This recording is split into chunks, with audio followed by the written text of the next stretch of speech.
CBPR is feasible in other contexts, but certainly more difficult. I would say early in my career, all of my research studies were local because I had to really get invested in communities and understand the issues and immerse myself in the issues.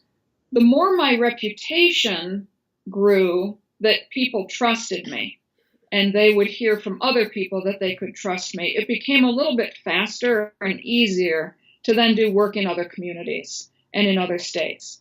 It's still hard for me, though. I'm doing two projects now, one on one side of the country and one on the other side of the country. And it's difficult to really make sure that I'm as engaged as I would like to be.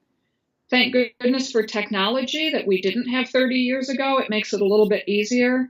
But I think the more your reputation grows, the less you have to go out and demonstrate to people that you're not one of the ivory tower researchers.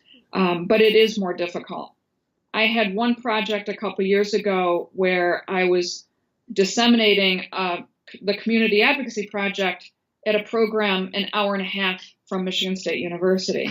And my students and I were constantly having to be there, a few times a week, just to really engage and have that relationship. And that hour and a half drive there and back during rush hour was sometimes wearing, but it was what we had to do and it was worth it. So it's more difficult, but you can't cut corners.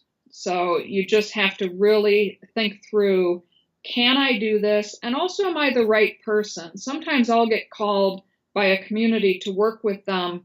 And the first thing I do is try to identify if there isn't somebody there who's local that maybe they just aren't familiar with.